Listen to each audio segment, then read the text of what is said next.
एक गांव में एक तगड़ा लेकिन अकेला कुत्ता रहता था, शेरू। शेरू का जीवन सन्नाटों से भरा था। उसका कोई दोस्त नहीं था, कोई अपनापन नहीं था। हर किसी से डरता था और सबसे ज्यादा नफरत करता था चूहों से।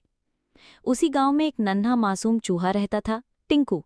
भूखा प्यासा लेकिन जिंदा दिल, छोटा सा शरीर लेकिन जज्बा बड़ा। एक दिन भूख के मारे टिंकू गलती से शेरू के खाने के पास चला गया। शेरू गुस्से से भौंका, दांत दिखाए, लेकिन टिंकू कांपते हुए बोला, माफ करना भाई, बस एक टुकड़ा चाहिए था, बहुत भूख लगी है।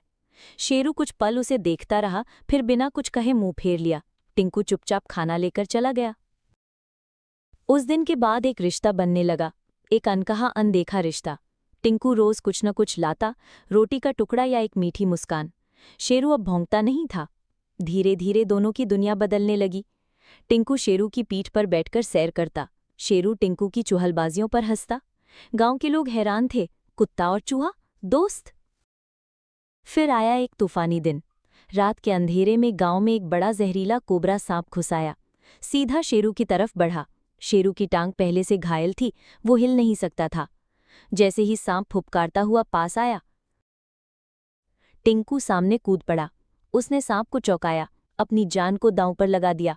सांप ने काटने की कोशिश की और वो जहर टिंकू के छोटे से शरीर में उतर गया। शोर सुनकर गांव वाले दौड़े। सांप को मार दिया गया, शेरू बच गया। लेकिन टिंकू उसकी गोद में धीरे धीरे चुप हो गया। शेरू कांप रहा था, उसकी आंखों से आंसू रुक नहीं रहे थे। उसने पहली बार किसी के लिए रोया, अपने सबसे प्यारे दोस्त के लिए। आज भी वो कोना खाली है। शेरू आज भी टिंकू की बनाई हुई छोटी बिल के पास बैठा रहता है। उसकी पूंछ नहीं हिलती, उसकी आंखें खाली हैं, पर उसके दिल में एक तस्वीर जिंदा है, एक छोटे से चूहे की जिसने दोस्ती के लिए जान दे दी।